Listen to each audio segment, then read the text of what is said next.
Llegas al Arsenal con la idea de sustituir o de continuar el proyecto de Arsène Wenger, una leyenda del club, en un momento de transición del club también, a nivel de infraestructura, a nivel de directivos también. ¿Por qué te ficha el Arsenal? Bueno, una de las principales razones es ser hombre de club, y ser hombre de club en el sentido de estar alineado con las directrices y objetivos también de club, que el primero era volver otra vez a la Champions League, que ese año la habían perdido después de muchos años.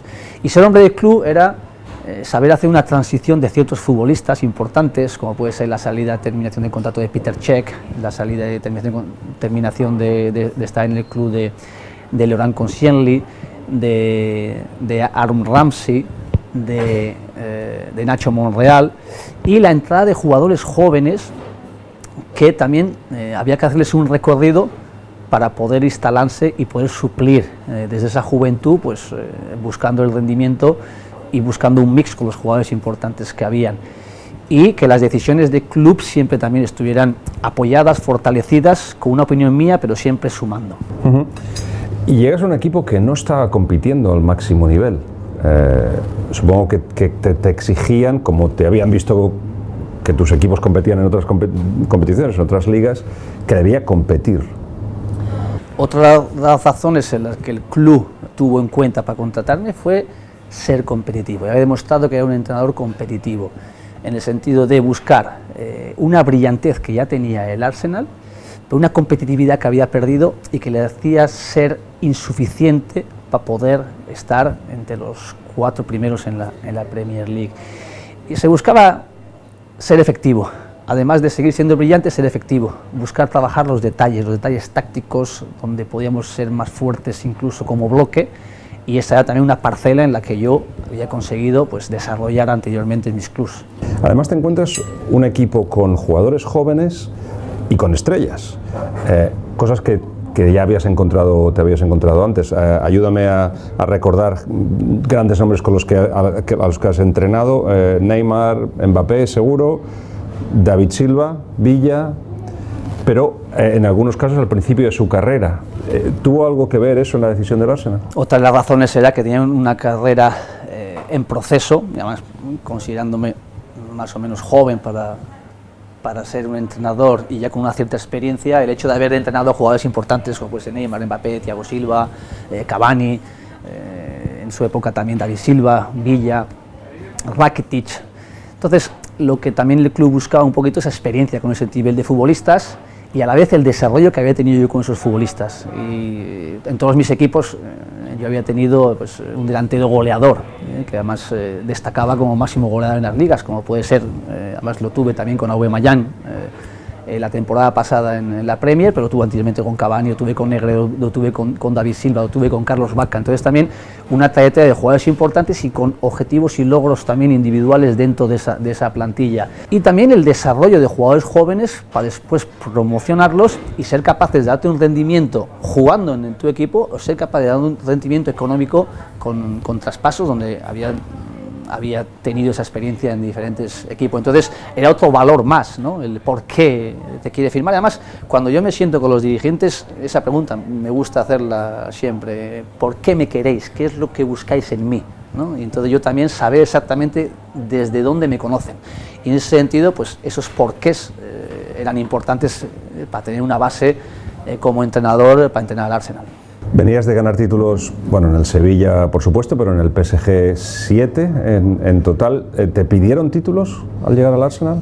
Bueno, otra de las facetas importantes también en mi desarrollo era la capacidad de jugar y conseguir títulos, ¿no? Yo era un entrenador que había disputado 13 finales y había ganado 10. Había ganado en Europa League, tres Europa League, y era competitivo también en esa parcela donde el club pues quería otra vez volver a encontrar la oportunidad de ganar títulos. De hecho, en Europa pues llevaba 20 años sin poder acceder a un título, y ahí pasado pues bueno, jugamos la final contra el Chelsea, no pudimos hacerlo, pero sí es verdad que había un porqué también, ¿no? Un entrenador en donde el objetivo nuestro casa con él, ¿no? Un entrenador que ha tenido títulos, que está acostumbrado a jugar finales, a ser capaz de de jugar eliminatorias importantes y ganarlas, ¿no? Que al final pues el Arsenal también tiene que estar en esa línea, en ese camino. Y empezaste bien. De hecho, tus primeros 50 partidos eres el mejor entrenador de la historia del Arsenal, sea decir así. Luego llegarían noticias no tan buenas, pero al principio fue bueno. En la primera temporada llegaste a estar 22 partidos sin perder, llegaste a una final de la Europa League. ¿Se estaba definiendo el equipo como tú más o menos querías? La verdad que el primer año yo estoy muy satisfecho y solo me falta poner el colofón a la fase final, ¿no? donde llegando a la final de Europa League, haciendo 2 eliminatorias preciosas contra equipos ya de Champions, como puede ser el Valencia, como puede ser el Nápoles. Entonces hicimos 2 eliminatorias muy competitivas y preciosas, con unos resultados amplios y con una determinación en cuanto a los 2 partidos, a las eliminatorias, dando poderío, ¿no? Y luego jugamos la final contra el Chelsea, donde hicimos un gran primer tiempo, bajo mi punto de vista, en el sentido táctico, donde fuimos capaces de poder llevar el partido donde nosotros queríamos tácticamente, pero es verdad que la segunda parte, pues así fue, nos marcó unas diferencias en contra nuestra, a favor de ellos Hazard, donde nos ganaron la eliminatoria. Y luego, en cuanto a la Liga, pues nadamos hasta el final y morimos en la orilla, en circunstancias puntuales también, donde estábamos compitiendo en la Europa League, donde también pues esa fuerza donde desarrollábamos Europa League nos restó quizá algo más en la Liga, porque nosotros estuvimos entre los 4 primeros las últimas jornadas y las perdimos prácticamente en casa, ¿no? En 2 partidos contra el Brighton, que empatamos, y contra el Crystal Palace, que perdimos, inmerso estas 2 eliminatorias. También hay circunstancias ahí, ¿no? Circunstancias que quizá también nos mermaron para llegar a ese momento con mayor capacidad de responder, como las lesiones de Rob Holding, las lesiones de Bellerín, o la lesión incluso de Aaron Ramsey, donde también cuando mejor estaba se lesionó contra el Nápoles y nos hacía ser capaces de utilizar diferentes jugadores en partidos muy importantes a pocos días para poder conseguirlo. Pero es verdad que yo estoy muy satisfecho de cómo fue, porque creo que conseguimos ser un equipo por momentos con brillantez, pero ser un equipo efectivo y competitivo, donde el equipo en líneas generales, pues lo que habíamos hablado y las razones por el cual el Arsenal me firmaba, yo creo que las cumplimos y nos faltaba dar el pasito. Ahí está, lo siguiente, ¿por qué teniendo ya la plataforma suficiente de un equipo que empezaba a reconocerse, por qué no se llega al siguiente nivel? Bueno, esta temporada en teoría también empezamos bien, y yo incluso tenía sensación y que en un momento dado el club, pues también valorando positivamente la temporada pasada, valorando positivamente el inicio de liga, cómo podíamos desarrollar el trabajo juntos, pues incluso de pasar en un momento dado a que te ofrezcan la renovación, pues pasas a que en un mes nosotros salimos en un parón de selección, salimos terceros, y volvimos de ese parón, y el primer partido recuerdo que ya se empezaron a que las frustraciones de resultados negativos nos fueron a hacer ser peores para las siguientes jornadas, perdiendo confianza y perdiendo un poquito, de verdad, una estabilidad, que fue en Sheffield. En un mes se rompió todo y no fuimos capaces en un mes, en 7 partidos, de ganar. Y es verdad que la crispación social, un poquito dentro de esa frustración de qué nos está pasando, pues fue como una bola que se hizo cada vez más grande, y donde es verdad que el entrenador pues es el primer foco, ¿no? Y yo lo he vivido eso también en anteriores clubs, pero he conseguido también superarlo otra vez, el equipo, ponerlo en su lugar en cuanto a juego y resultados, pero aquí en el Arsenal de verdad que ese mes fue fatídico. ¿Cómo es el fútbol? El club pasa en unos meses de plantearse la renovación a echar al líder del proyecto. Supongo que de esas cosas duelen, porque lógicamente tienes todos tus sentidos enfocados en mejorar al equipo. Personalmente, ¿cómo se lleva eso? La verdad que lo he llevado de manera natural dentro del contexto de dificultad que era, ¿no? Incluso tenía amigos míos o alrededor mío que me decían: te estoy viendo sufrir. Digo, lógico, cuando un entrenador no gana, sufre, y cuando no gana 2 partidos, no gana 3 partidos, no gana 4, pues claro, lo ves sufriendo más días. Entonces llegó una situación donde necesitábamos ganar, necesitábamos recuperar el equilibrio emocional del equipo de esa frustración, y no pudo ser. Es verdad que la masa social del Arsenal, que es muy grande, pues no veía, no conseguía conectar con lo que estaba viendo y bueno, y es verdad que la figura de entrenador en ese caso, como pasa en todos los países, en todos los equipos, pues se ve un poquito centrada, ¿no? Entonces, yo hablé con los jugadores 3-4 semanas antes de ese proceso para decirles que no estábamos bien y que no conseguía yo encontrar mi equipo en el terreno de juego, no conseguía yo identificar lo que yo quería. Buscamos soluciones, en un momento dado defensivamente también teníamos que ser más fuertes, otra vez insistir con 3 centrales iremos capaces de ser más solventes defensivamente, buscar también cómo casar a nivel táctico con Aubameyang, Mesut y con Lacazette, y las situaciones tácticas para que cada uno jugase lo mejor posible en su puesto, y los resultados tampoco llegaron y bueno, el club tomó esa decisión, que fue Raúl el que me la transmitió con mucha pena y con mucho pesar de él, porque también tiene su responsabilidad y estábamos muy unidos, tanto Raúl y yo hemos estado muy unidos en este proyecto, pero que la situación se había visto un poquito insostenible en cuanto a cómo se había manifestado un poco el sector un sector de la afición, porque yo creo que había otro sector importante que también, pues bueno, consideraba que podía haber paciencia para seguir en este proyecto. Me fascina en situaciones así el comportamiento de todas las partes. Hablas de la afición, por ejemplo, se habla de una atmósfera tóxica en el estadio, que entrabas al estadio y ya notabas que no había la energía positiva necesaria para que un equipo responda, para que los jugadores rindan bien. ¿Eso se nota o...? Todos los partidos yo los transmitía como una oportunidad de poder conectar con la afición y sobre todo de conectar en nuestro estadio, en Emirates. Y para ello tenía que partir del equipo. O sea, el equipo tenía que conseguir jugar con energía, tenía que ser capaz de ser solvente a nivel defensivo, a nivel defensivo, con agresividad, con la capacidad de llevar el partido a tu terreno y en base a ello empezar a ser efectivo para marcar y ganarlo. Y eso no lo hicimos. Sí es verdad que conectamos por momentos con la afición, pero sin efectividad. Y luego es cierto que no conseguimos ser sólidos, que no conseguimos ser un bloque donde para el equipo contrario la dificultad de poder también meternos manos la encontrara. Nunca se rompió bajo mis momentos en casa lo que para mí era determinante, quiero diferenciando en la Liga y en la Premier y diferenciando en la Europa League, porque el equipo no perdió. De hecho, mi cese fue cuando perdimos contra el Eintracht Frankfurt en Europa League, que es mi único partido que perdimos, pero en Liga conseguíamos, sin ganar, conseguíamos no perder, o sea, estábamos al límite y se rompió ese día. Y sí es verdad que bueno, la ruptura también a nivel de frustración, a nivel de parece que no hay fuerza por aquí, yo sí creo que la hubiésemos podido retomar, pero también entiendo que la responsabilidad también de los dirigentes en un momento de afuera es. ¿Y qué harías diferente? Que es otra manera de preguntar en qué te equivocaste, si ahora ya has tenido el tiempo de reflexionar en esos momentos, pero bueno, en el proyecto general y en la aventura del Arsenal. La temporada pasada dimos el paso que queríamos, creo también porque jugamos una final, estuvimos a un paso de a través de ella jugar en Champions. En la Liga estuvimos hasta las últimas jornadas para entrar en esos 4 primeros puestos y este año teníamos que consolidar.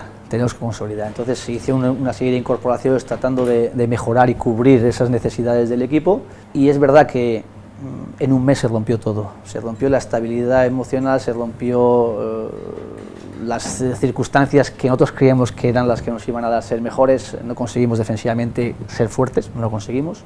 Era uno de los hándicaps que yo tenía que superar. ¿Pero por qué? Bueno, en el equilibrio defensivo-ofensivo para ganar, nosotros hicimos un partido en Liverpool donde empatamos a 5 en la Carabao Cup y yo como entrenador disfruté muchísimo ese partido, pero claro, tú quieres ganar en un partido así que ganar 0-5, pero no empatar a 5 o lo contrario, que te ganen 5-0. Entonces se dan muchas circunstancias donde ese partido transmitía lo que éramos. Éramos un equipo, por momentos, que somos capaces y encontramos en la fase ofensiva, pero defensivamente éramos endebles. Entonces, ese era el proceso que teníamos que hacer para ser más competitivos. El año pasado conseguimos por momentos ese equilibrio. Este año empezamos bien ganando en Newcastle 0-1, empezamos bien en casa ganando también al Burnley 2-1, ganando al Bournemouth 1-0, pero no conseguíamos defensivamente luego mantener eso. Y eso es una de las bases. Y luego el hecho de que cuando el equipo se ve un poco impotente, los que están adelante miran que atrás no estamos bien, los que están atrás dicen, joder, necesitamos ser más compactos empezando con los de arriba. Al final, ese desequilibrio también a la hora de asumir responsabilidades también se vio reflejado que no estaba al unísono. Las dudas, cuando entran en la cabeza del jugador, es un virus que se expande muy rápidamente también, ¿no? Había falta de confianza, se notaba al equipo que no estaba en su máxima expresión, ni individualmente ni colectivamente. Sí, posiblemente una victoria hubiese arreglado esa primera circunstancia, pero es verdad que el equipo tenía que buscar unos ajustes defensivos y ofensivos de manera que conseguimos ser un bloque capaz de desarrollar nuestro fútbol e imponernos, que el año pasado lo conseguimos y este año no lo habíamos hecho. Se habla mucho de tu capacidad para comunicar. Al principio llegas, haces una rueda de prensa que no habías dormido ese día, ¿no? Poco, veníamos de viaje, veníamos de Atlanta de estar con los Broncos. Y la haces en inglés, se elogia eso. ¿Cómo va bien la cosa? No se presta demasiada atención al hecho de que el inglés es una cosa que estás trabajando. De hecho, te quitas horas como entrenador para aprender el idioma, ¿no? Bueno, yo tenía una base de inglés baja, pero porque básicamente no había tenido la oportunidad de tener que desarrollarme más con el inglés, y llevaba 2 años en Francia donde tuve que centrarme mucho en el francés.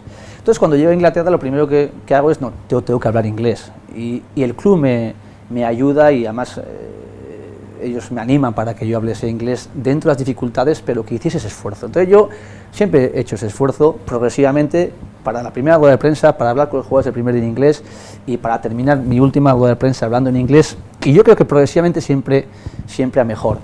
La comunicación es muy importante en el fútbol y ha sido una de mis fuentes de éxito básicas en España, en Francia también mermada, pero también conseguí también la de francés, y aquí en Inglaterra pues quería también en ese proceso pues progresar para que el nivel de comunicación llegase a un nivel más alto. Lógicamente, pues no sé a cuánto he llegado, si he llegado a un 40% o 50%, hacía falta más. Cuando los resultados no son buenos, tienes que llegar a contestar más preguntas en inglés, pero en base a lo mismo, ¿no? Hacia algo negativo que no se ha podido desarrollar en el terreno de juego para ganar. Entonces, ahí mi comunicación, la primera pregunta, la segunda, podía tener frases o palabras para expresarme. Claro, la tercera, la cuarta, la quinta se me hacía más difícil. Entonces yo veía esa barrera que tenía que seguir superándola. Creo que la hubiese conseguido hacer con el proceso del tiempo, pero que lógicamente pues hacía falta más.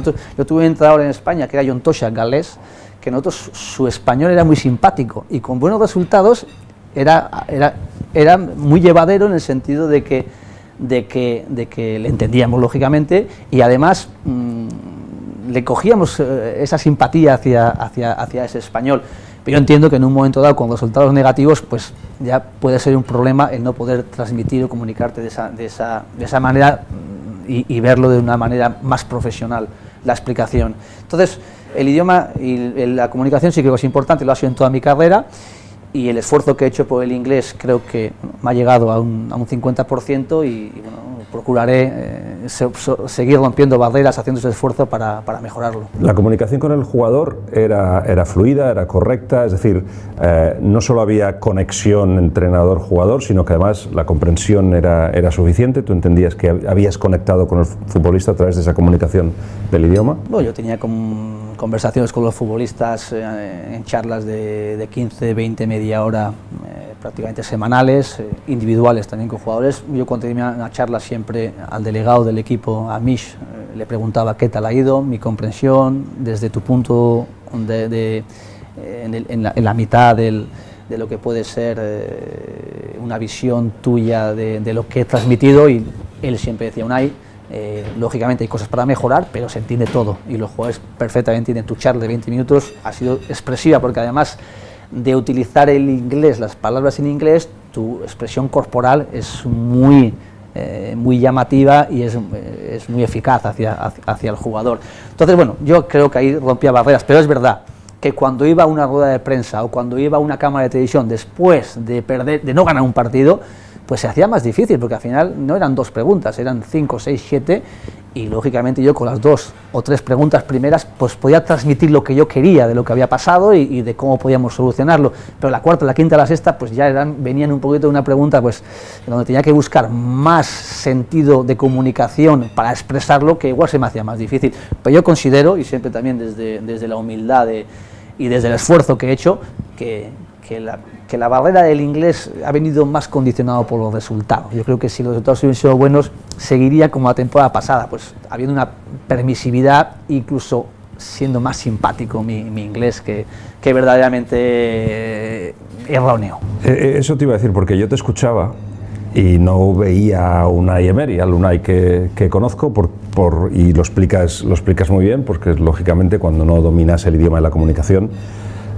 no acaba de verse la persona del todo. Eso pensaba muchas veces cuando te veía, pero explicas la relación con el futbolista y de algunos futbolistas te quería hablar, porque se habla mucho en la calle de qué pasó en esas circunstancias y estaría bien conocerlo. Uno es Ramsey. ¿Cómo es que Ramsey se le deja marchar? Bueno, cuando yo llego al club hay 2 situaciones, una de Wilshere y la otra de Ramsey, donde el club tomaba ya una decisión, o el jugador entraba, como Ramsey en este caso, pues con el último año de contrato, y donde ya las condiciones de contrato económicas jugador-club eran la parte principal de la decisión. Wilshere también llegó con la posibilidad de renovar, de no renovar, y él decidió, cuando habló conmigo también, hablábamos de la importancia del jugador, yo respetaba, yo contaba con él, otra cosa es que fuera más importante o no en el 11 inicial. Entonces él decidió salir y encontrar otro lugar en el West Ham.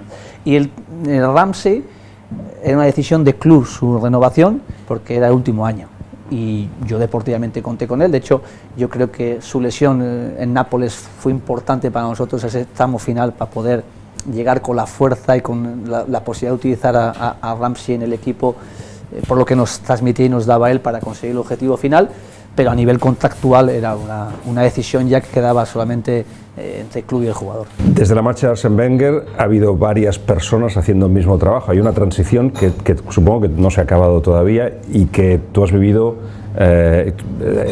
has estado en el medio de ese proceso.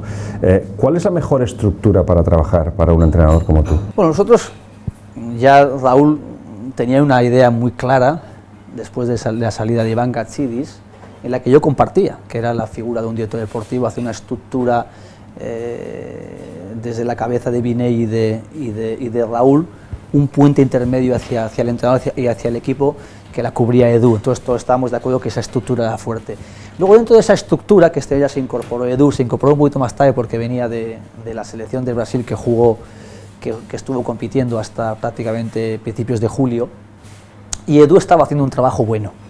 Y yo, esa conexión que tenía con Edu y con Raúl, tenía que asentarse, pero necesitábamos más tiempo. Al final Edu tenía que conocer el club, yo me sentaba mucho con él, ¿qué te parece el equipo? Edu coge información, ve lo que tú puedes interpretar de los jugadores, del equipo, y vamos edificando y buscando el camino para ir progresando con el equipo.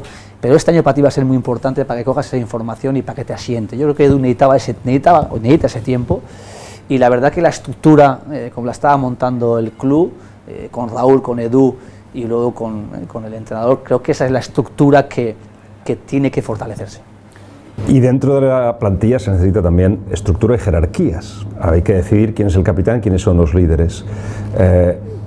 ¿Te arrepientes de tomar la decisión tú con los jugadores, porque fue una decisión conjunta, ¿no?, de Xhaka como capitán? Nosotros, los principales capitanes que eran el año pasado eran Koscielny, Peter Cech, Ramsey y Nacho Monreal, salieron del equipo. Entonces, el líder natural dentro del vestuario, por los valores y por lo que representaba, era Granit Xhaka.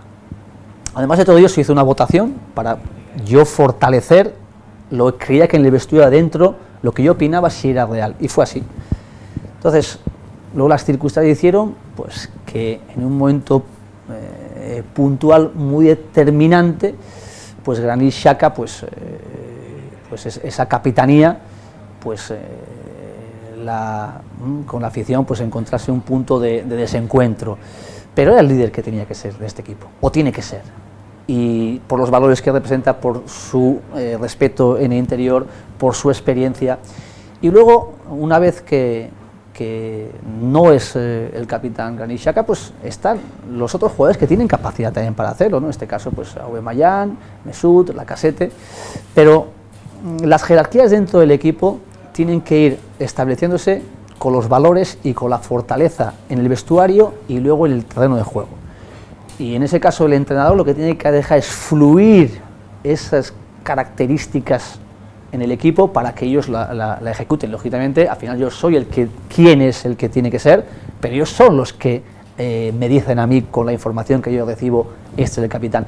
Pero sobre todo la principal motivo de que no fue natural el cambio fue la salida de los 4 primeros capitanes de la temporada pasada, que hicieron que asumir esa responsabilidad. Para los nuevos pues también necesitan un proceso de tiempo, un proceso de aprendizaje, en un proceso de asentarse con esa capitanía, que además para mí es muy importante, pero a la vez de importante, yo creo que necesitamos darle también ese tiempo para que lo cojan.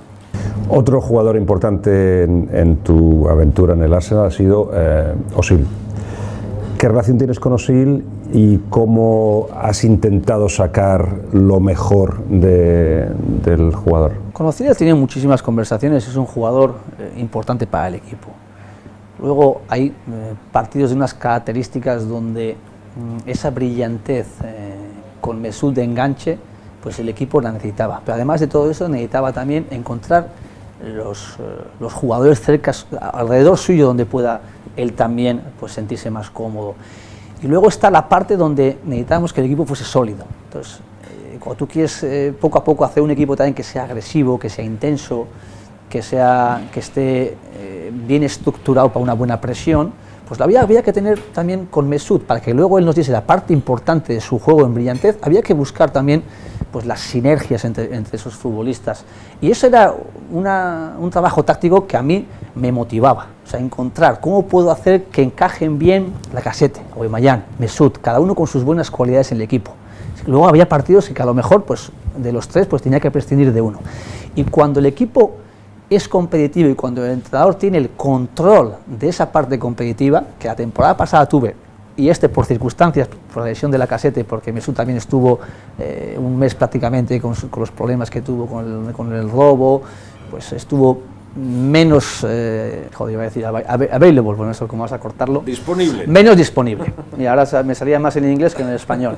Menos disponible, pues hubo momentos que no pudimos utilizar a los 3, pero tácticamente, bueno, voy a decirlo bien ahora, tácticamente la capacidad de poder encontrar las capacidades individuales en sinergias de diferentes cualidades, y en este caso pues está hablando de Mesut, de y Lacazette, era una de unas motivaciones tácticas para encontrar el rendimiento que más me motivaba.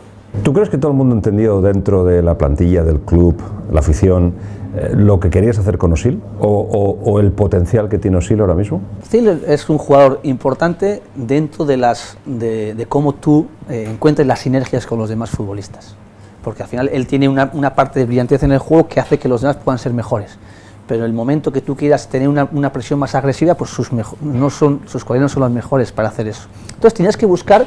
Y de hecho, trabajaba en muchas situaciones donde era más importante trabajar evitando líneas de pase para que no progresen fácil, y luego los jugadores más preparados para hacer la presión hicieron en la siguiente línea.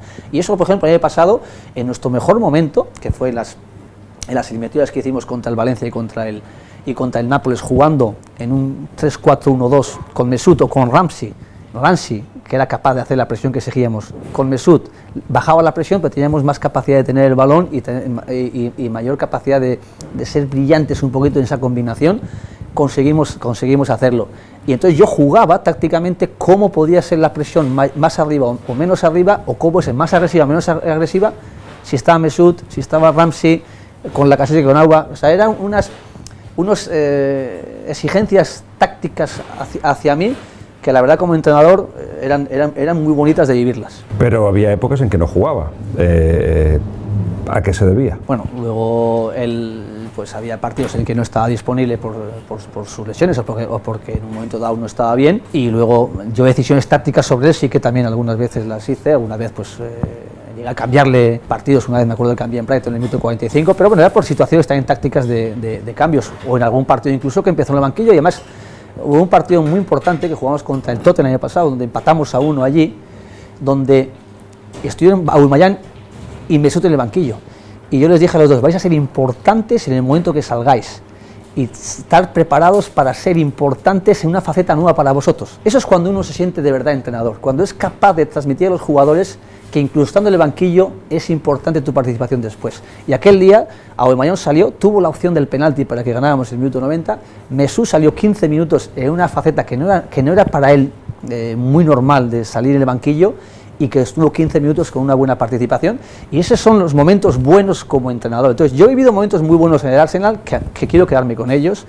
de management sobre los futbolistas, de situaciones tácticas con una sinergia de jugadores diferentes, cómo puedes casarlos, el ser capaz también de en un momento dado tener a Aubameyang en el banquillo con la titular o al revés, o jugando los dos, y que tú puedas con eso encontrar el rendimiento. Esos son mis mejores momentos en el Arsenal. Por eso también aprovecho esta entrevista para decir y agradecer al Arsenal la oportunidad que me ha dado de hacer eso, de recordar buenos momentos, y que un mes malo no va a ensombrecer todo lo bueno que hemos podido vivir ahí.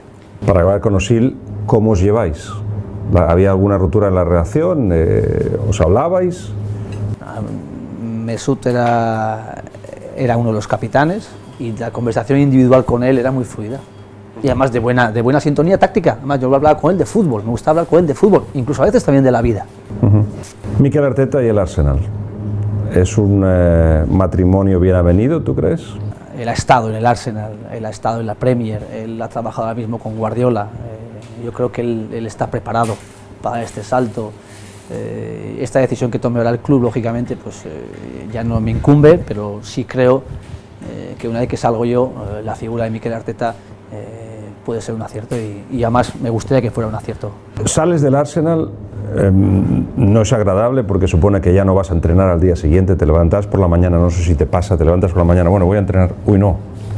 ¿Es así o no es así? ¿O cómo es el día siguiente, el primer día que no vas al entreno? Es verdad que fue un viernes a la mañana, a las 9 de la mañana me lo comunicó, nos despedimos de los futbolistas, además yo también le dije a Raúl que prefería que ellos vinieran y que, oye, individualmente a saludarnos a los técnicos y despedirnos, en vez de ir yo al vestuario delante de todos a hacer un speech. Vinieron todos, prácticamente, solamente no vino Lucas Torreira, pero al día siguiente nos dejó un mensaje que no había podido venir en ese momento porque se estaba dando masaje, tenían entrenamiento, pero vinieron todos los jugadores, incluso también recibí mensajes, por ejemplo, de Laurent Koscielny, de Welbeck, y la verdad es que, bueno, se agradece, pero son momentos en donde quiere uno ya recogerse y estar con los suyos cerca, analizar mucho, y los días siguientes pues fueron prácticamente estar pues muy junto a la familia, muy junto a los técnicos, y también hacer mucha autocrítica. Estamos haciendo tenemos ya conversaciones para hacer mucha autocrítica, ya están también habiendo interés de equipos, pero lo que también quiero es tener tranquilidad y escoger el momento oportuno para tomar el siguiente proyecto. Tengo entendido que Leberto te ofreció la posibilidad de coger el equipo ya. Eso, cuando te llega, primero supongo que te confirma las buenas sensaciones y te elimina toda la negatividad que viene después de un despido, pero ¿cómo reaccionas ante esa oferta? Bueno, ha habido varios equipos interesados, pero la verdad es que agradeciendo el interés de cualquier equipo de contar con mis servicios, pues ahora sí que transmito y les transmití a todos que quiero estar tranquilo, creo que necesito también ahora coger un poquito de aire y elegir bien el siguiente proyecto, y también después de muchos años sin parar, creo que por momentos descansar también va a venir bien para mi mente, para otra vez reagrupar ciertas ideas, otra vez analizar ciertos también errores que hayamos podido cometer, incluso hablando con gente alrededor que me lo pueda transmitir, y para eso necesito tiempo. Entonces yo creo que a nivel personal y a nivel también de lo que es otra vez otro nuevo proyecto, una nueva energía para empezar el siguiente equipo que pueda coger, necesita también de calma. ¿Y volver a la Premier algún día? Bueno, uno como entrenador, cuando empecé aquí en España, tuve la oportunidad de de conocer Rusia, tuve la oportunidad de trabajar en Francia, de trabajar en Inglaterra en la Premier. Y como entrenador yo disfruto en el césped, en el verde. Soy un entrenador de preparar partidos, de analizar rivales, de analizar nuestro equipo, de preparar partidos, y ahí es donde soy feliz, vestido de corto, y donde a uno le quieran es donde uno de verdad se siente partícipe y se siente con toda la fuerza para poder desarrollar lo mejor de él. Si es en la Premier también.